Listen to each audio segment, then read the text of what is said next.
Bonjour à tous et bienvenue dans ce nouvel épisode de Graines de Lumière. Normalement, ce podcast sort au solstice d'hiver, c'est-à-dire le 21 décembre. Forcément, vous devinez, ça va être mon sujet, je vais vous parler de ce solstice d'hiver.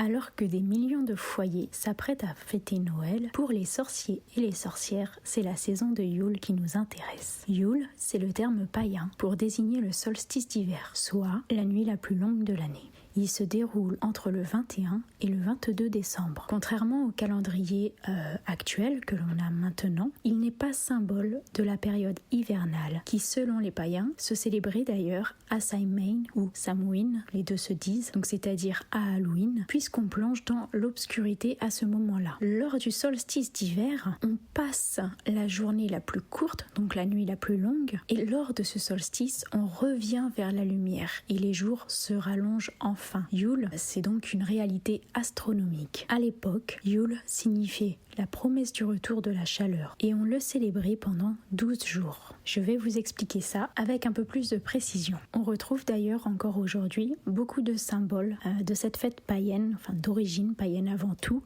dans nos fêtes de fin d'année. En numéro 1, je vais vous parler de la bûche. La bûche, autrefois, il s'agissait d'une véritable bûche en bois. Les hommes de la famille allaient chercher la plus grosse bûche possible dans les bois et la ramenaient afin que le rituel commence. La maison devait être entièrement nettoyée et purifiée avant. Chaque membre de la famille y gravait des symboles, des vœux, des intentions. Ensuite, on l'imbibait de vin, bière ou whisky avant de la mettre dans la cheminée. Cette bûche, elle repousse les ténèbres pour accueillir la lumière et elle sera allumée 12 jours. C'est donc la période de l'année la plus magique. Aujourd'hui, les sorcières gardent ce rituel en adressant à leur manière, libre à soi, de faire une lettre, une gravure, un symbole, en déposant des offrandes au moment de la prière. Alors bien entendu, pour éviter tout feu de cheminée, faites vos offrandes devant la cheminée, comme sur un autel et non pas dedans. Le feu représentant ici, de manière terrestre, le soleil. En numéro 2, je citerai le sapin. Il était symbole de force et de résilience car malgré les hivers qui étaient à l'époque quand même beaucoup plus froids et beaucoup plus pénibles qu'aujourd'hui, il restait habillé de son vert. Tout comme le hou, qui est aussi un symbole puissant de l'époque païenne puisqu'il ramène à la persévérance. C'est donc comme ça qu'on a commencé à mettre en lumière et à décorer les sapins avec des guirlandes de houx. En numéro 3, je vous parlerai des rennes. Les rennes perdent leur bois une fois par an à ce moment-là de l'année.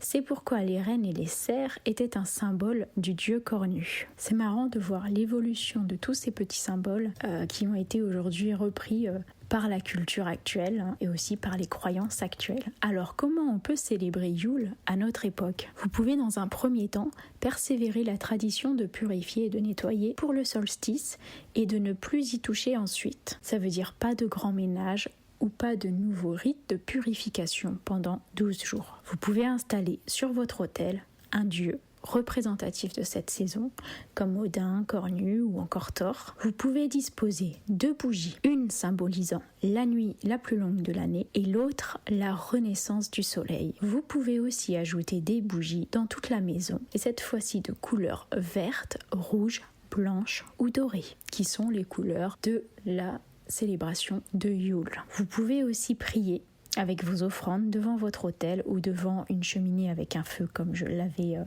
expliqué précédemment. En plantes, vous pouvez disposer des plantes purificatrices qui vont dans l'intention de Yule comme le thym et le romarin. Vous pouvez aussi mettre des symboles du solstice comme la pomme de pin, le hou ou le gui. N'hésitez pas à mettre du blanc dans votre maison, des nappes blanches, des vêtements blancs si vous voulez au moment du rituel, ou encore un tapis d'autel blanc. Vous pouvez disposer un pentacle pour la bénédiction. Au niveau des cristaux, ajoutez une pierre du soleil. Celle-ci connote le besoin de laisser le passé derrière soi et de s'ouvrir au futur. Vous pouvez, si vous avez par le biais d'une carte de tarot ou même une statue, mettre bien sûr le symbole du cerf ou du renne. Ajoutez-y une clochette ou des grelots. Et enfin, faites une coupe de cannelle, d'orange séchée, de girofle ou bien encore des encens.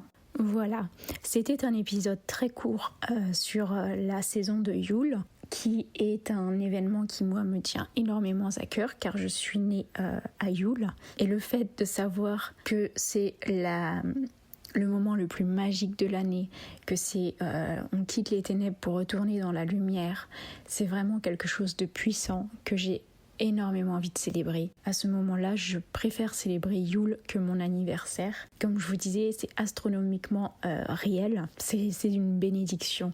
Et c'est vrai que moi, je suis plus en accord sur le fait de dire que l'hiver arrive le 31 octobre. On le voit avec, on en parle tous les ans, le fait que les journées sont plus courtes, les gens ont le moral qui redescend, ce genre de choses. On est beaucoup moins motivé, on est un peu plus renfermé chez soi, on va commencer un peu à hiberner. Et toutes ces choses, pour moi, ça connote plus à l'hiver. Donc voilà, après c'est la culture païenne, parce que vous savez qu'on ne pensait pas à une année de janvier à décembre comme quelque chose de linéaire. On pensait vraiment à une année par un cercle de saisons. Et d'ailleurs, n'oublions pas que l'hémisphère qui fête Yule actuellement, l'autre hémisphère va fêter l'Ita. Donc on a toujours l'opposé, suivant l'hémisphère sud ou l'hémisphère nord, qui va célébrer l'opposé de ce que l'on fête. Je vous souhaite à tous de bonnes fêtes de fin d'année. Je vous remercie de m'avoir écouté dans cet épisode spécial et je vous dis à bientôt sur Graines de Lumière.